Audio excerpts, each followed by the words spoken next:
यमुनानगर में कोरोना के केसों की रफ्तार कम हो रही है। अब ब्लैक फंगस के मामले सामने आ रहे हैं।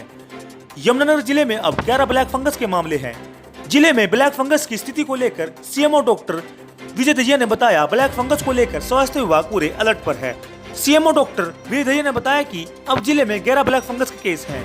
एक केस दिल्ली से, एक इंदिरा के करनाल से, 2 केस सहारनपुर से, 7 केस यमुनानगर से हैं, जिनमें से 6 केस उनका इलाज बाहर चल रहा है। 5 का कल्पना चावला अस्पताल करनाल में और 1 पीजीआई चंडीगढ़ में है।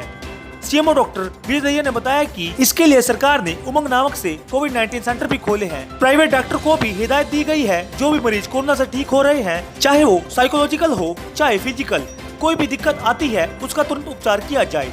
ब्लैक फंगस में प्रतिदिन शरीर की सफाई रखना बहुत आवश्यक है। ऐसे एरिया में शरीर में जहाँ मॉइस्चराइज ज्यादा होता है, वहाँ फंगस के होने का ज्यादा खतरा रहता है। सर, इस समय जिले के अंदर ब्लैक फंगस की क्या स्थिति है और अभी तक कुल कितने मामले हैं जो ब्लैक फंगस के यमुनानगर के अंदर सामने आए? देखिए, ये तो हमारे ज़िले में अब तक कुल टोटल 11 केसेस हैं जो रिपोर्टेड हुए हैं ब्लैक फंगस के, जिनमें से 1 केस हमारा दिल्ली से है, 1 इंदिरा करनाल से है, 2 केस सहारनपुर से हैं और 7 केसेस जो यमुनानगर के हैं। इनमें से 6 केसेस जो हैं इनका इलाज जो बाहर चल रहा है, जिनमें से 5 केसेस का कल्पना चावला मेडिकल कॉलेज करनाल में और 1 केस का उपचार जो है पीजीआई चंडीगढ़ चल रहा है और बाकी जो 5 केसेस हैं उनका इलाज यमुनानगर में चल रहा है। तो बात करें सर, कुल टोटल कितने केसेस हैं जो अब तक सामने? जो मैंने बताया आपको कि 11 टोटल केसेस हैं जो अब तक सामने आए। तो सर, लोगों से क्या एहतियात बरतने के लिए कहेंगे इस चीज़ के लिए? देखिए, जैसे जैसे अब आप महसूस कर रहे हैं, देख रहे हैं कि कोविड के केसेस कम हो रहे हैं, लेकिन पोस्ट कोविड कॉम्प्लिकेशन के केसेस वो बढ़ रहे हैं। इसके लिए सरकार ने उमंग नाम से पोस्ट कोविड केयर सेंटर भी सिविल हॉस्पिटल में खोला हुआ है।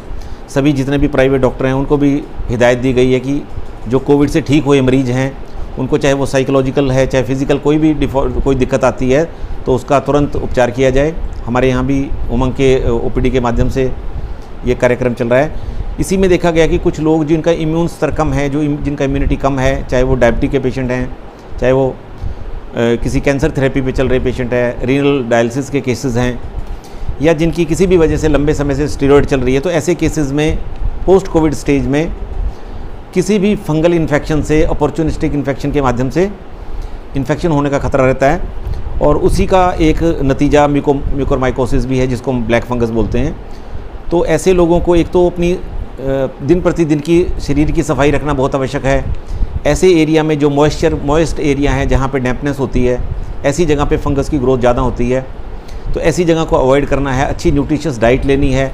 यदि किसी भी तरीके के सिम्टम नज़र आते हैं तो तुरंत डॉक्टर की सलाह लेनी है।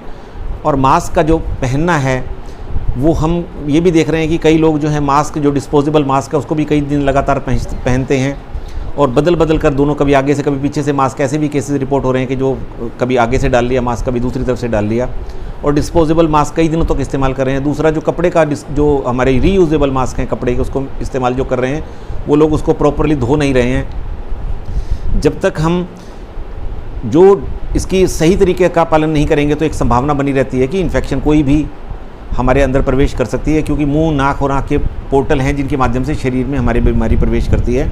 तो सबसे पहले तो यदि हम डिस्पोजेबल मास्क पहन रहे हैं तो उसका तुरंत डिस्पोज करें, और अगर हम रीयूजेबल मास्क, जिसको कपड़े के मास्क को अगर इस्तेमाल करें, तो उसको अच्छी तरह से धोकर साबुन से उसको फिर अच्छी तरह सुखाकर और प्रेस करके इस्तेमाल करें, ताकि उसमें किसी भी तरीके की बैक्टीरिया की या फंगल की ग्रोथ ना पनपने पाए। सर, जैसे कि जो सर ब्लैक फंगस की दवाई है, इंजेक्शन है, तो सर वो अपने जिला के अस्पतालों में पर्याप्त मात्रा में है सर अभी नहीं? देखिए, जो एम्फोटेरिसिन बी की इंजेक्शन है, वो इसका सारा नियंत्रण सरकार ने अपने हाथ में लिया हुआ है, और जहाँ से भी अवेलेबिलिटी होती है उसके बाद जो भी प्राइवेट सेक्टर के या गवर्नमेंट सेक्टर के डॉक्टर्स उसको यदि प्रिस्क्राइब करते हैं तो एक परफॉर्मा उनको भरना होता है, जो स्टेट हेडक्वार्टर पर जाता है। वहाँ से अप्रूवल मिलती है इंजेक्शन की, उस व्यक्ति विशेष के नाम से इंजेक्शन एलोकेट होते हैं और डिस्ट्रिक्ट हॉस्पिटल से हमारी विशेष वाहन के द्वारा वो इंजेक्शन लाकर उस हॉस्पिटल तक पहुँचा दिए जाते हैं और उसका जो सरकारी रेट है वो उनसे ले लिया जाता है।